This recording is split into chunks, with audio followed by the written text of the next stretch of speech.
All right, would you open your Bibles with me? Open your Bibles. 1 Samuel 26 is where I marked. Yes. Good morning. Welcome. I see you on TV each day. Thank you so much for coming. I came today to sing with you. Thank you so much. Good morning. Great. Right. Wonderful. Isn't that wonderful? July the 5th. Good.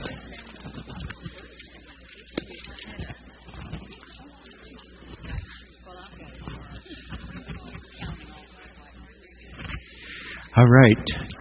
Okay, we're reading a lot of 1 Samuel. I told you, of course, we weren't going to do every verse of every chapter, and we aren't. But I think these stories are important in helping you understand why the Israelites finally decided to have kings, even though Samuel had warned them about what kings do. Kings take. And that's what we will see. David sometimes takes, sometimes does very well. Solomon the same. But after Solomon, they all go downhill. And it's a miserable 400 years. Miserable 400 years after that. So I felt it was important that we at least glean the most important things about this story. The first king, Saul, and then his demise and the rise of David, because David becomes such an important person. His lineage becomes important all the way down. 1,000 years later, the gospel writers are still doing their best to connect Jesus of Nazareth to King David, that he is a descendant of David, as Herod the Great was not. Herod Antipas was not. Jesus was through Joseph. It's mentioned through Joseph's lineage. Okay, so that's where we are. Chapter 26. We're finding about Saul is growing more and more jealous of David. He's tried to kill him on a couple of occasions. David has had opportunity to kill Saul and has not reciprocated. He has spared Saul's life each time he has had opportunity to kill him. So we're going to start with chapter 26 today after we pray. Okay. God, we open our books, this most important book, so important that centuries ago people started calling it simply Biblos, the book, and it is for us as well. That book that contains the greatest truths about you and then about us and how you initiate the possibility of our being rightly related to you again. And if we appropriately respond, we may in fact know ourselves set right with you by your grace. Help us read and understand and apply what we learn to the living of our lives. In Christ's name, amen. Okay, we're going to start at verse 2 of chapter 26. So Saul rose and went down to the wilderness of Ziph with 3,000 chosen men of Israel to seek David in the wilderness of Ziph. Now remember that wilderness in the Bible would better be understood by you and me as simply desert. When they talk about wilderness, they're talking about desert. And I've told you that when you get to the southern city limits of Jerusalem, literally, when you get to the southern city limits of Jerusalem, you are plunged into desert. And so various parts of this desert country were given different names in biblical times, and sometimes we know exactly the area they're talking about, and sometimes we're not so sure. The bigger designations are Negev in the south and west, and Sinai in the south and east. But these little ones, Ziph, the wilderness of Ziph and so on, these are small little delineations within this huge territory down here. So don't trouble yourself with exactly where that is, but it's desert country. So Saul's after him again. Look at verse 5 then. Then David set out and came to the place where Saul had encamped. And David saw the place where Saul lay with Abner, son of Ner, commander of his army. Saul was lying within the encampment while the army was encamped around him. So the way we talk about circling the wagons, that would have been something similar to what's happened here. Saul's right in the middle of it. His commanding officer, Abner, is right there with him, and then the troops are surrounding him. But David is very accomplished. He grew up as a shepherd boy. He knows desert life very well, and he knows stealth and how to slip up on an enemy and so on.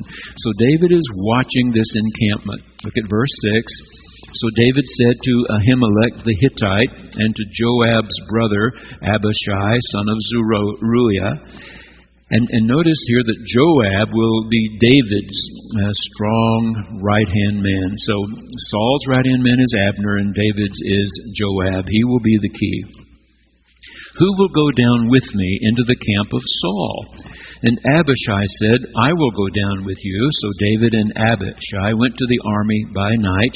There Saul lay sleeping within the encampment with his spear stuck in the ground at his head, and Abner and the army lay around him. Abishai said to David, God has given your enemy into your hand today. Let me pin him to the ground with one stroke of the spear. I will not strike him twice.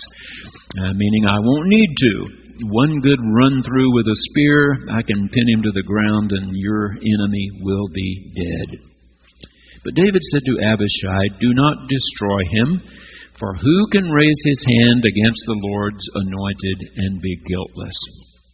Now this will be very important.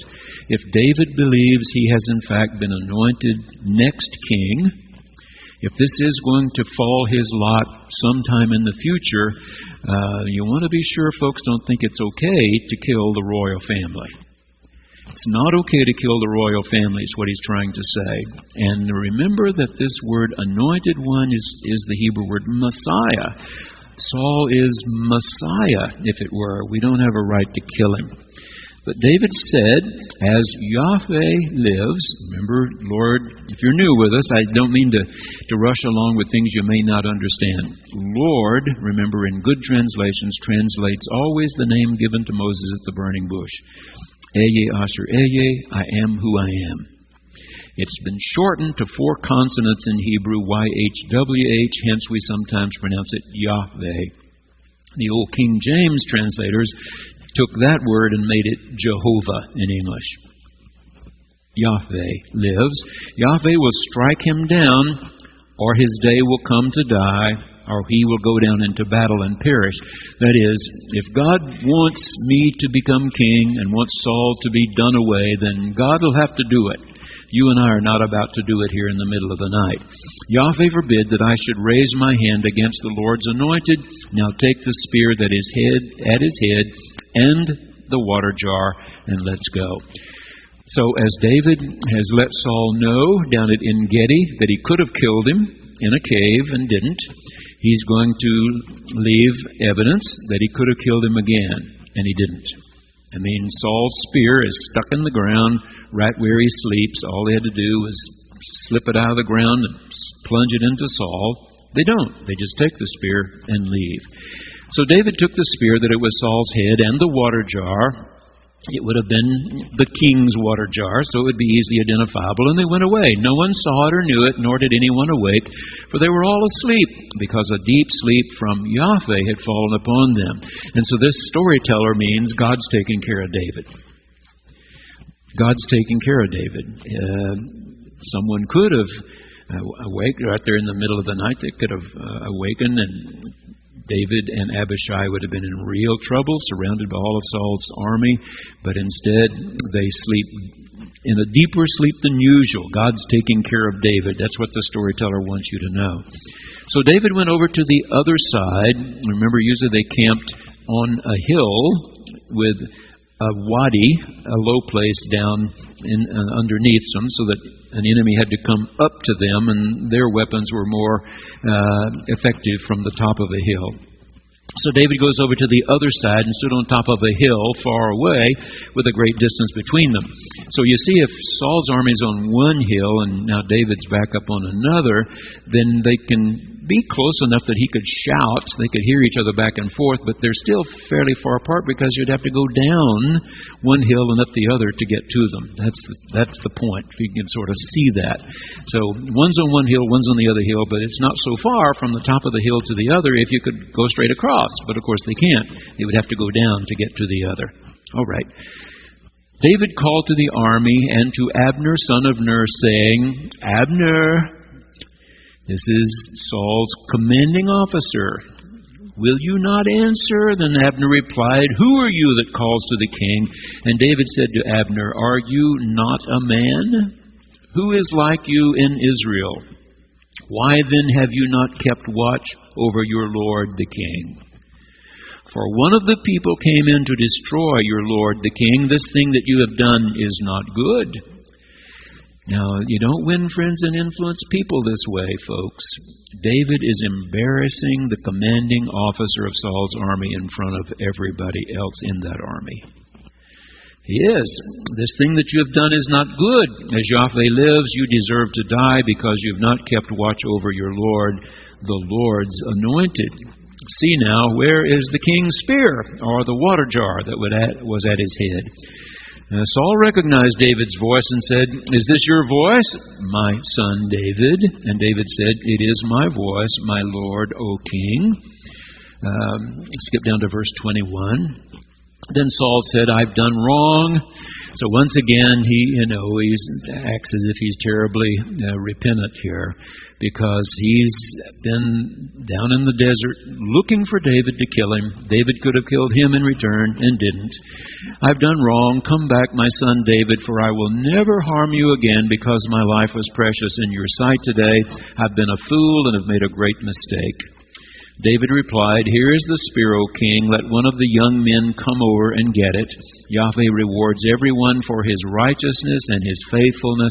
For Yahweh gave you into my hand today, but I will not raise my hand against the Lord's Messiah. As your life was precious today in my sight, so may my life be precious in the sight of Yahweh, and may he rescue me from all tribulation. Then Saul said to David, Blessed be you, my son David. You will do many things and will succeed in them. So David went his way, and Saul returned to his place. But David knows Saul will kill him if he can. He knows it. He's had several moments where Saul tried to kill him, threw a spear at him, missed. David knows that in spite of all these fancy words of Saul, he's not sincere. First opportunity, he'll kill David. So look what David decides to do next. Chapter 27. David said in his heart, I shall now perish one day by the hand of Saul. That is, he's going to kill me when he can. There is nothing better for me than to escape to the land of the Philistines. Oh boy. He's going to cross over to their long-established enemy. Look at verse 2. So David set out and went over, he and the 600 men who were with him, to King Achish, son of Maok of Gath. There were three major cities in the Philistines' empire, and they ruled right down along the Mediterranean, where the Gaza Strip is today. They had three major cities, and David goes to one of those three, to the king who was there, and says, I've come to join you. It also goes on to say there in the latter part of verse 3, David with his two wives, we've read about Ahinoam of Jezreel, Abigail, remember he married her after her husband died, who had not been kind to David and his men. Abigail was. When the husband died, David married her. When Saul was told that David had fled to Gath, he no longer sought for him. I guess not. To seek for him now, he would have to take on the Philistine army. So Saul gives up that chase at this point. David has crossed over. Let's skip to verse 7. The length of time that David lived in the country of the Philistines was 1 year and 4 months. So about 16 months. He's living among the Philistines, both he and his army, and Saul is not pursuing him. Verse 8, Now David and his men went up and made raids on the Geshurites, the Girzites, and the Amalekites. Now, the reason this is important is that these tribes are not enemies of the Philistines, they're enemies of the Israelites. But when David is asked, what have you been up to? He really lies about it and tells the Philistines he's been taking on their enemies.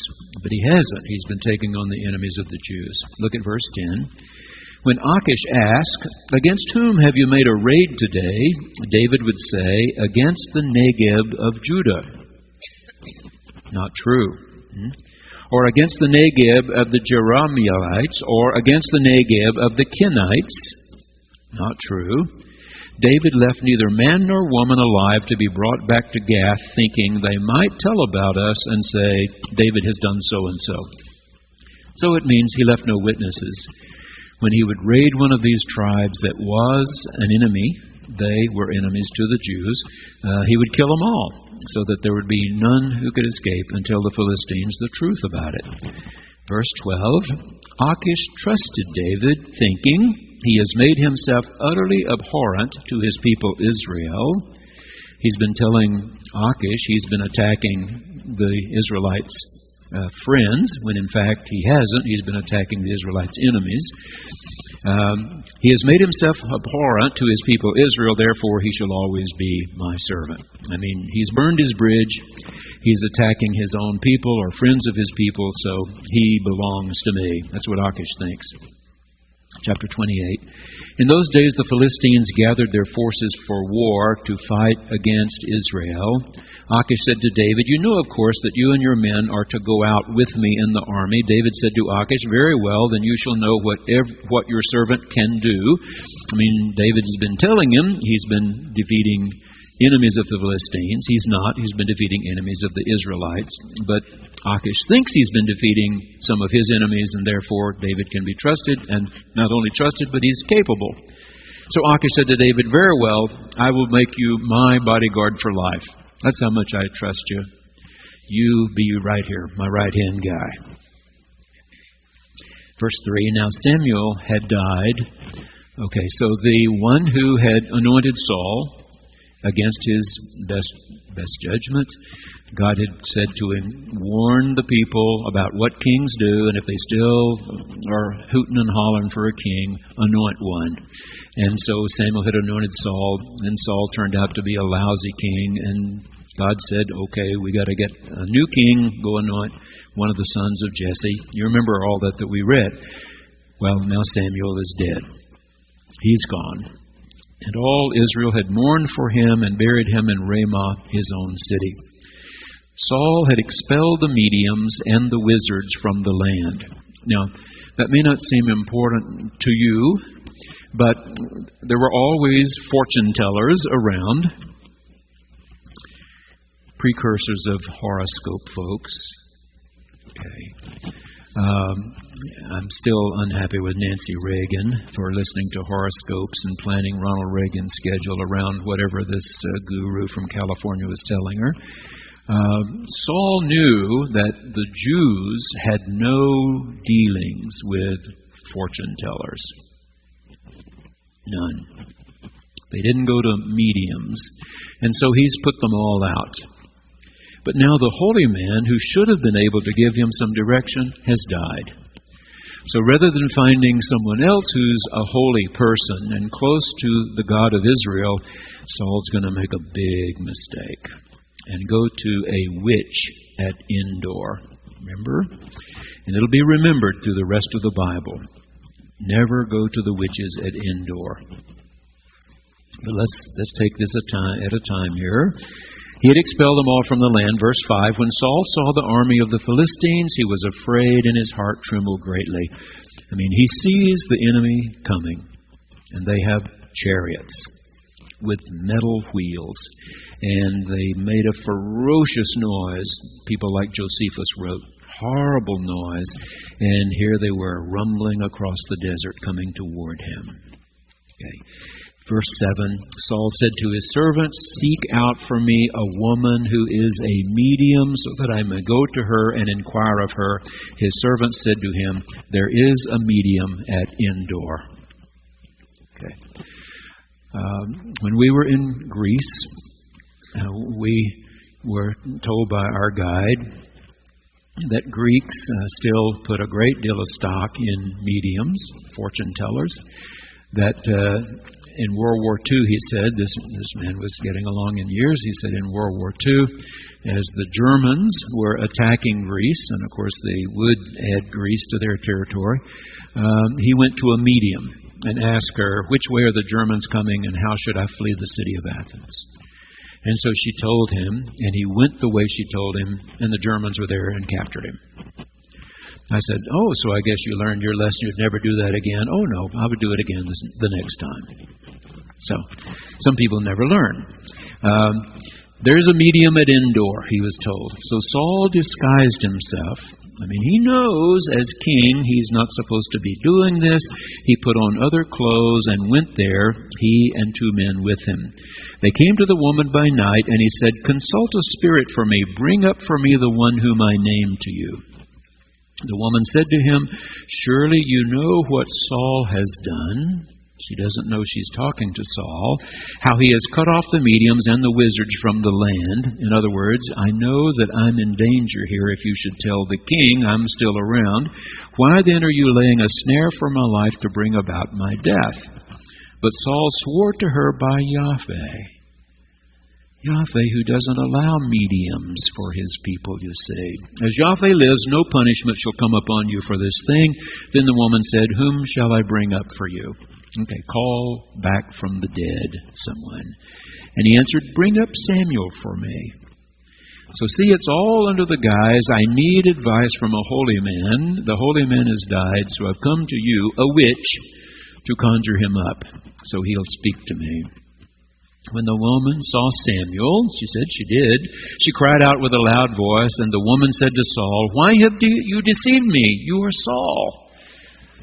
So she says she has brought Samuel back from the dead here, and immediately she gathers from Samuel that Saul is the problem, and here he is. The king said to her, "Have no fear. What do you see?" And the woman said to Saul, "I see a divine being coming up out of the ground." He said to her, "What is his appearance?" She said, "An old man is coming up. He's wrapped in a robe." So Saul knew that it was Samuel, and he bowed with his face to the ground and did obeisance. So, if you believe the witch could do that, and believe what she said was happening, and what Saul would later say did happen, then Samuel speaks to Saul. If you buy the rest of the story, you buy the conclusion here. Samuel said to Saul, "Why have you disturbed me by bringing me up?" Saul answered, "I'm in great distress, for the Philistines are warring against me, and Elohim has turned away from me and answers me no more." Now, this is the way God's people were supposed to get guidance, by prophets or by visions. And he said, I have no help, neither from prophets or by dreams. So I've summoned you to tell me what I should do.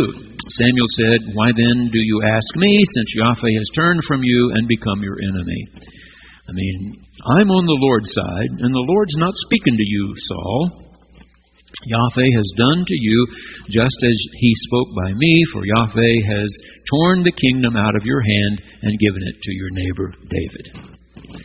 Face it, it's over for you, Saul. David is the man. Look at verse 19.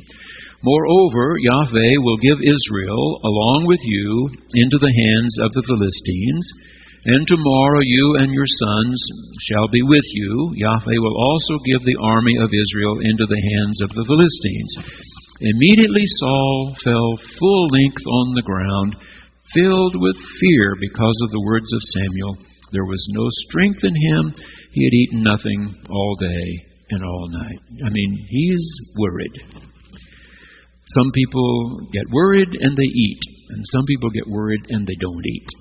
Saul is a non-eater like I am.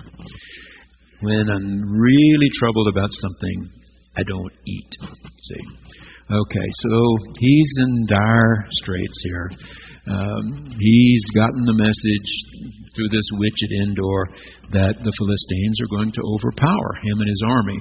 But there's, he can run, but he can't hide. They're coming. And this is going to be, the end time is coming for Saul and his sons. Okay, chapter 29. Skip down to 29, first verse. Now the Philistines gathered all their forces at Aphek, while the Israelites were encamped by the fountain that is in Jezreel. Okay, fountain often in the Bible means some kind of artesian well, a spring. Okay, an artesian well or a spring. Water's scarce, so anytime there is one, everybody gets to know where it is. I remind you where the Jezreel Valley is. Those of you who are going to Israel in February will get to see this very well, because we will go up to the top of Mount Carmel. All right, Mount Carmel is right by the sea. It's up near Haifa. So we'll fly into Tel Aviv, which is down here, and it's roughly 50 miles north.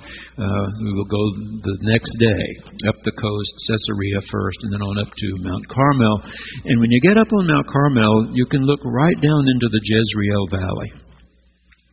It's green, beautiful. The Israelis farm it very well today. So the Jezreel River flows this way toward the Jordan, and this is a very fertile valley here. So not down in the desert up here, in the hill country, where the beautiful river is and where things grow very well. As the lords of the Philistines were passing on by hundreds and by thousands, David and his men were passing on in the rear with Achish. The commanders of the Philistines said, "What are these Hebrews doing here?" Now remember, Achish is head of one of the major cities. There are two other major cities in this time of the Philistines. And suddenly these other commanders look around and say, "Whoa! What are these Israelis?" It's interesting here they call them Hebrews. Did you notice that? You haven't been seeing the Hebrew word when the Jews are describing themselves. They describe themselves as Israelites.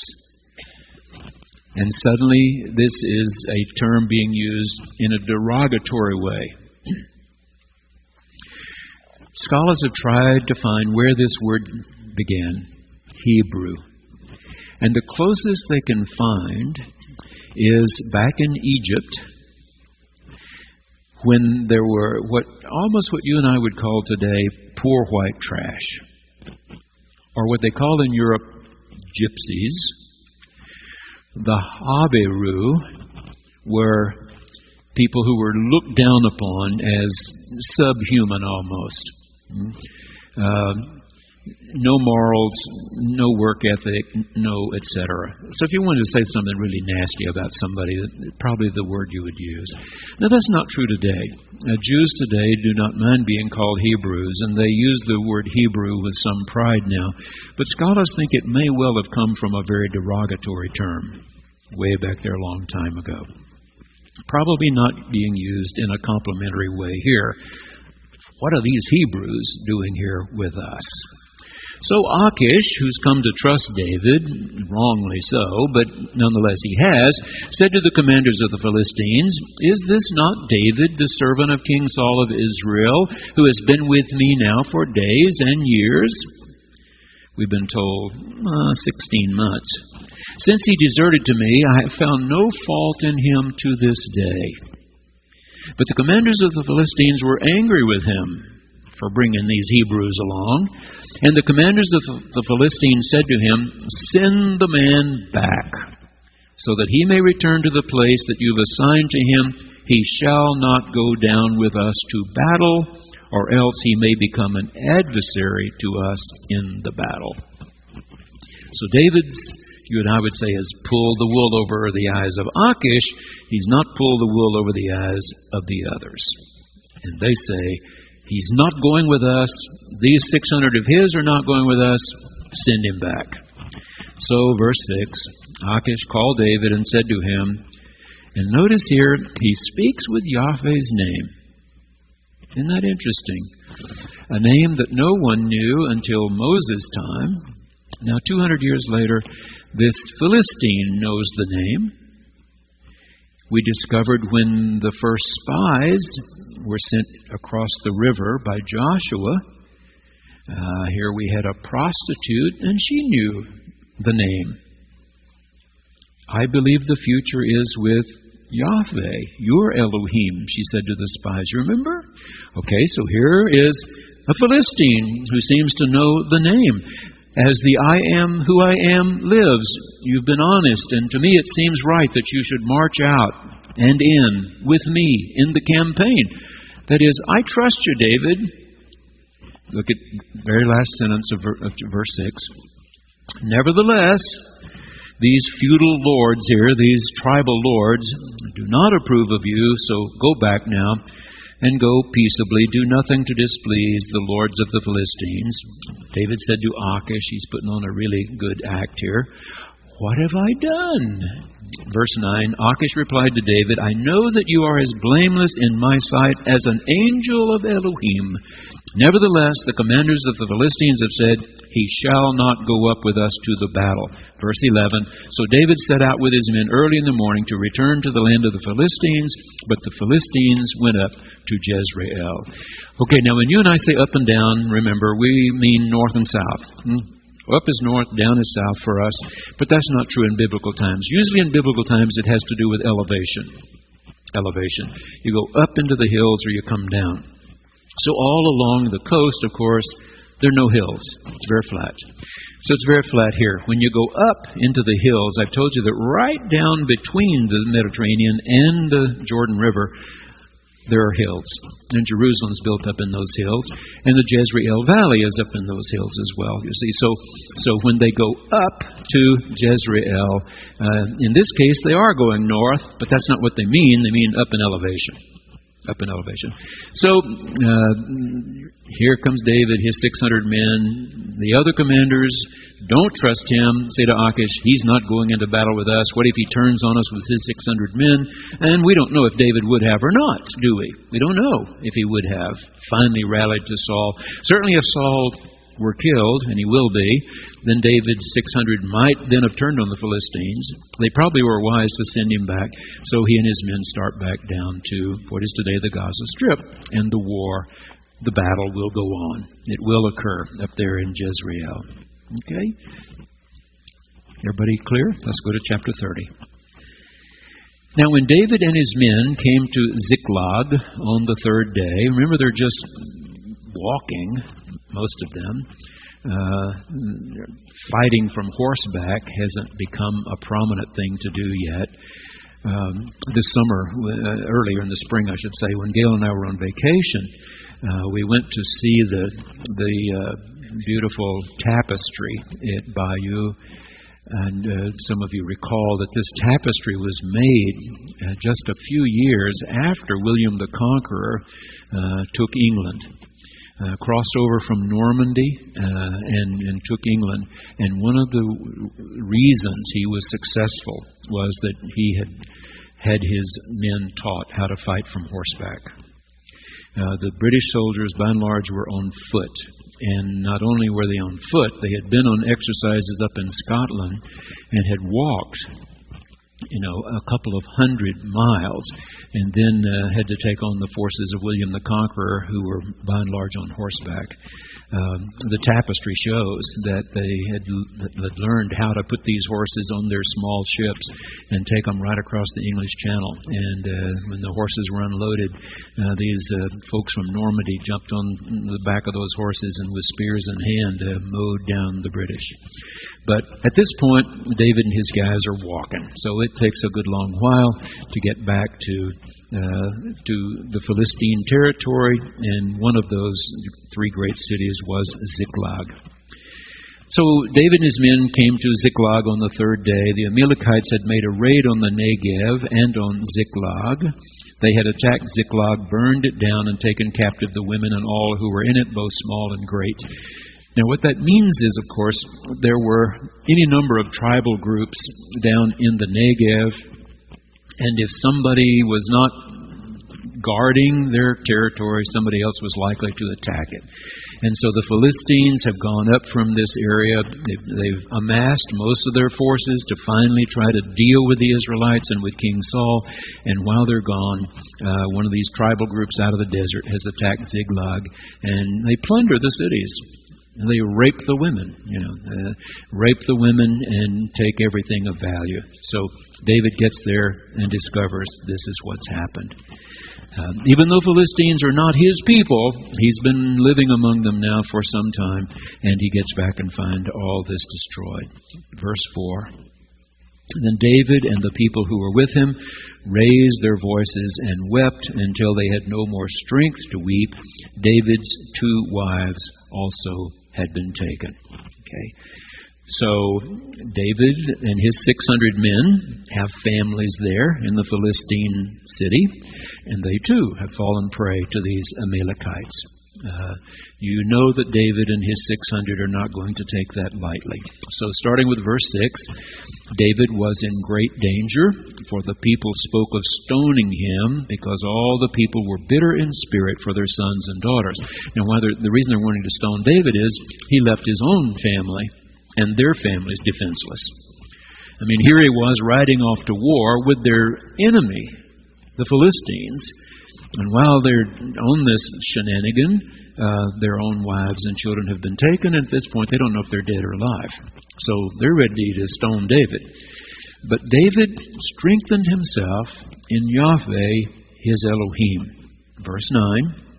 So David set out, in other words, he regains his own courage and his belief they can do this. So David set out, he and the 600 men who were with him. They came to the Wadi Besor. Now, all down through the desert country, you come to, little hills and then wadis, little hills and wadis. And the wadis are dry 7 months out of the year.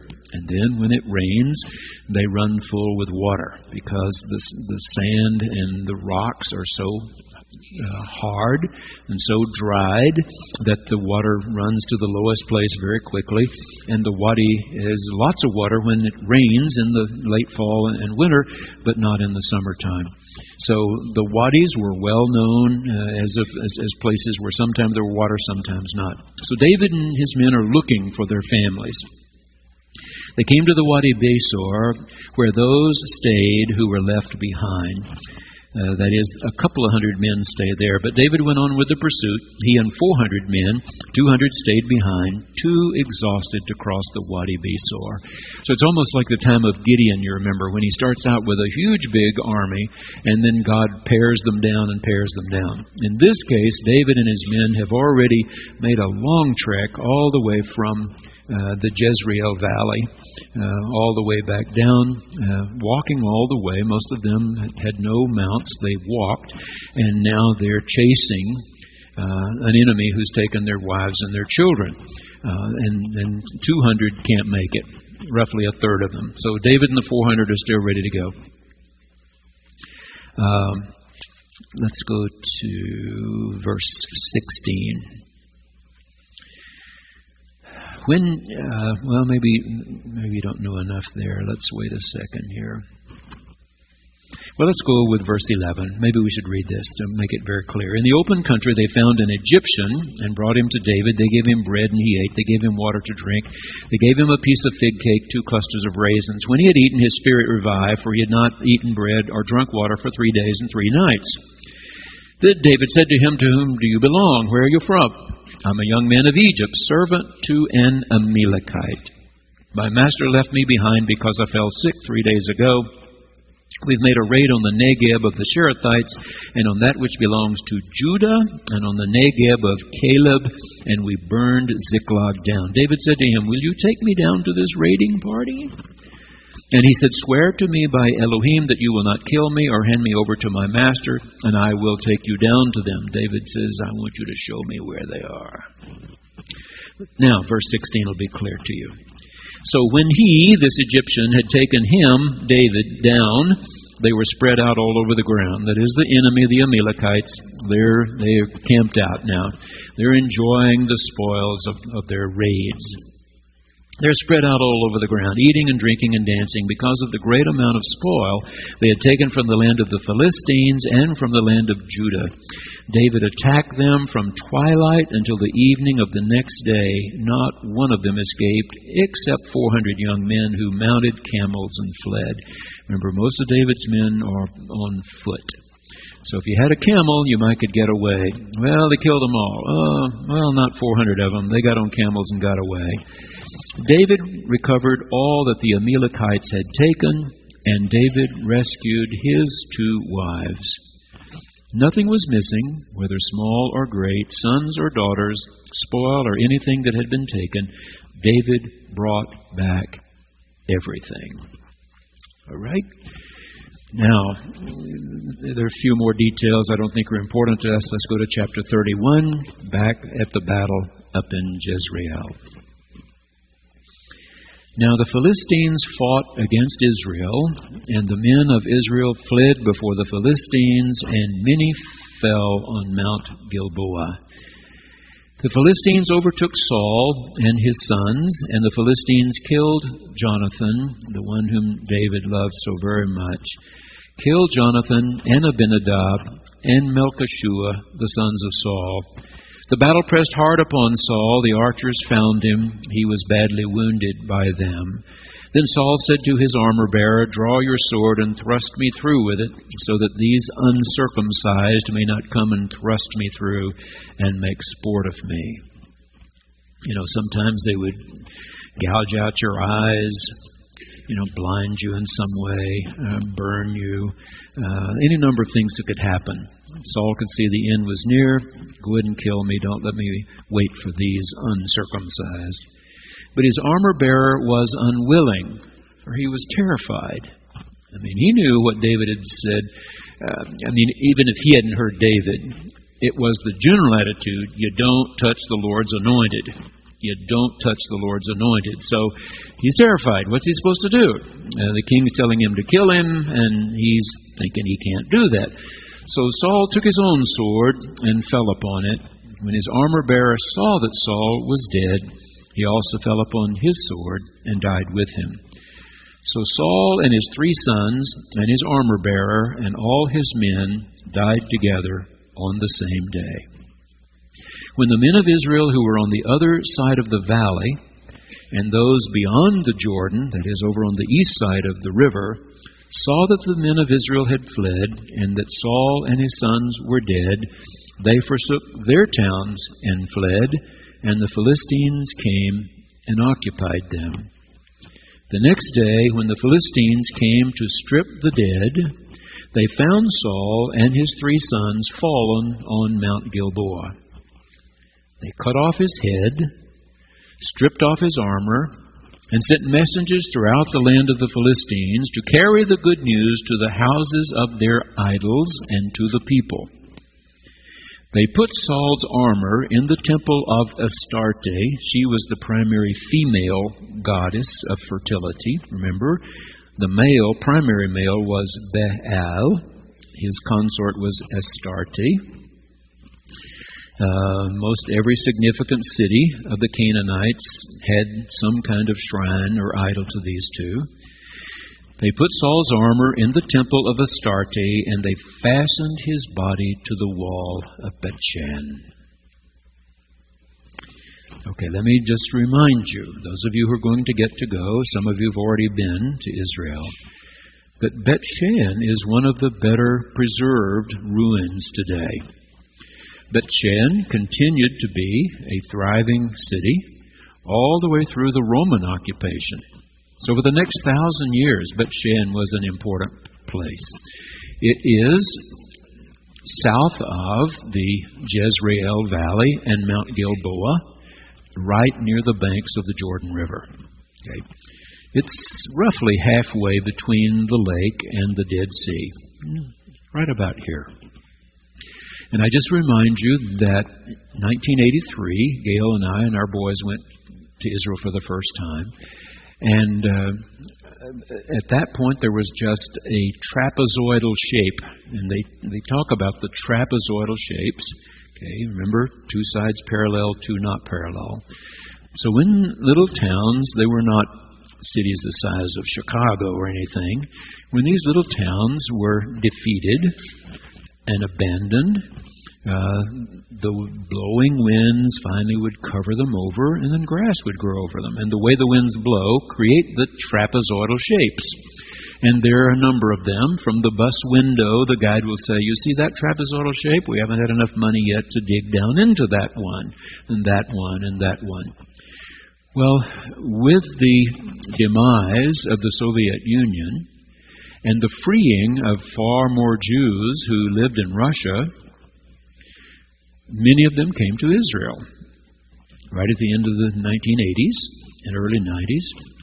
And the joke in Israel itself is most of them played violin. And when they didn't have a place for any more violin players, they put them on those trapezoidal shapes with a very good archaeologist and anthropologist, and they started digging down. And they did, in fact, find Bet-Shan. And so they've continued to work unearthing Bet-Shan since that time. It was just in ruins. And the reason Bet-Shan was finally abandoned was earthquake. Remember that the Jordan River Valley is a major fault line. The European plate and the Asian plate and the North African plate come together right there in the Middle East. And in this case, rather than the buckling up, if you would, it went down. And this downward movement makes the Jordan River Valley the lowest spot on our planet, below sea level. Almost 1,500 feet below sea level. If the Mediterranean could get over there, it would fill it up, full of water. But of course it can't get over there, and so this valley is about 1,500 feet below sea level, where Jerusalem is about 3,700 feet above sea level. So I tell you, you go up 1 mile to go up 17 miles. But Bet-Shan was right down there in that fault line, and one of those terrible earthquakes so frightened people they just said, never again. We're not rebuilding. And they moved out. But as these violin players kept digging down, they discovered that the Romans had done at Bet-Shan what they did in other significant places like Ephesus. Some of you have seen the ruins at Ephesus in modern-day Turkey. The Romans brought marble. There's no marble native to Israel.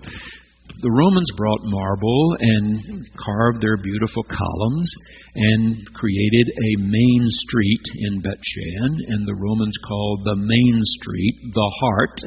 So it's the cardia, from which we get cardiology and so on. Okay, so the cardia, and those columns have been lifted up again.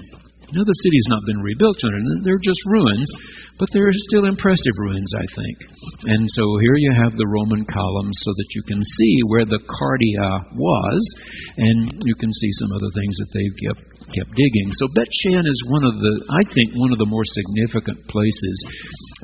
In the Bible, it's very significant here because that's where Saul and his sons' bodies were nailed to the wall at Bet-Shan. Okay, so I know I've told you that story before, but I want it to be fresh in your minds, just so that when you get there, you'll know this is a significant place here. So ends 1 Samuel. All right? Okay, we've got a little longer. Let's move on to 2 Samuel. Now, you know Samuel's dead, but these two scrolls were called nonetheless 1 Samuel, 2 Samuel, even though he's gone. Chapter 1, verse 1. After the death of Saul, when David had returned from defeating the Amalekites, those were the ones who took his 2 wives and children and those of his 600 warriors, David remained 2 days in Ziklag, but on the 3rd day, a man came from Saul's camp.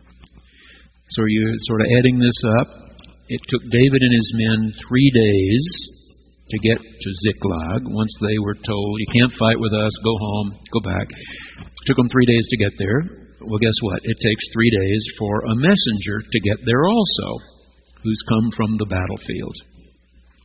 So if you're adding it up, that's what that all means. On the 3rd day, a man came from Saul's camp, clothes torn, dirt on his head. Not a good sign. Because people in the Bible know that when something terrible has happened, you show yourself undone. I know I've told you several times before about our Greek guide who met us on one of our trips at the airport in Athens. Looked like he hadn't shaved in 3 or 4 days. He didn't really have a beard. Just looked like he hadn't shaved. His hair was not only not combed, disheveled. His clothes looked like he had slept in them. And he got us to the hotel, got us checked in, and told us we would have a different guide the next morning. Only explanation he gave us. We would have a different guide the next morning. And the next morning, an older gentleman, the one who had listened to the witch, who sent him down the wrong road and the Nazis captured him, that one, very well dressed, and somebody asked about the young man. He looked ill. Was there something wrong with him? And he said, his mother died. His mother died, and today he and the family are burying her.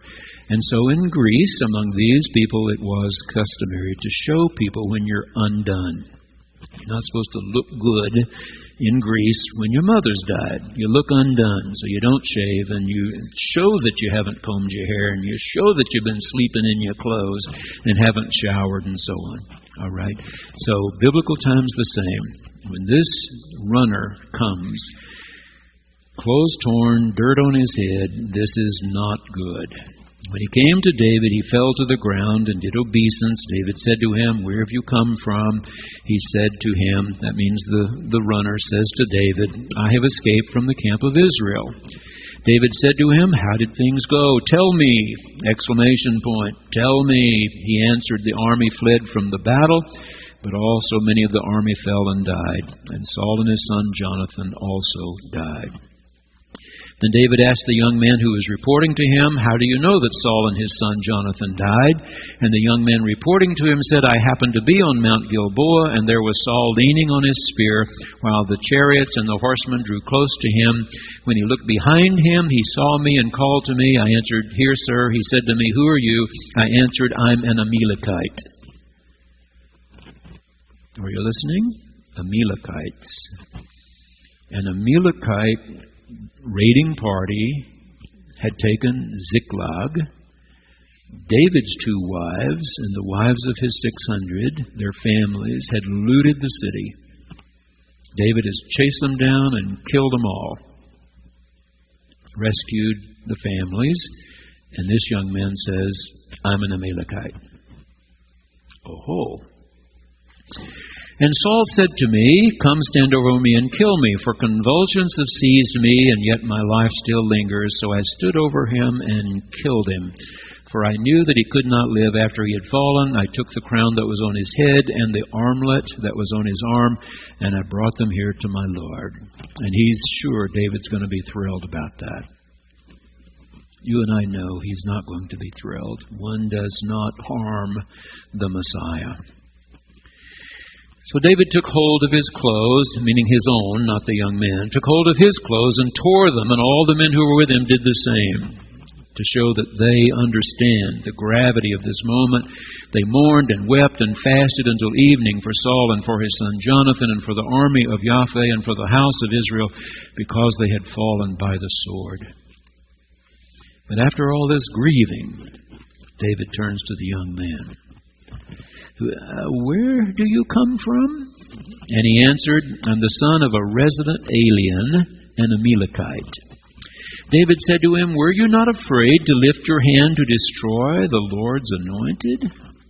Then David called one of the young men and said, "Come here and strike him down." So he struck him down, and he died. David said to him, "Your blood be on your head, for your own mouth has testified against you, saying, 'I have killed the Lord's Messiah.'" And that will not be tolerated. Okay? Then there's a long poem here. Lots of people enjoy. Just because it's a really old poem, but I don't think there's any great significance there to you and me. So we're going to be ready for chapter 2.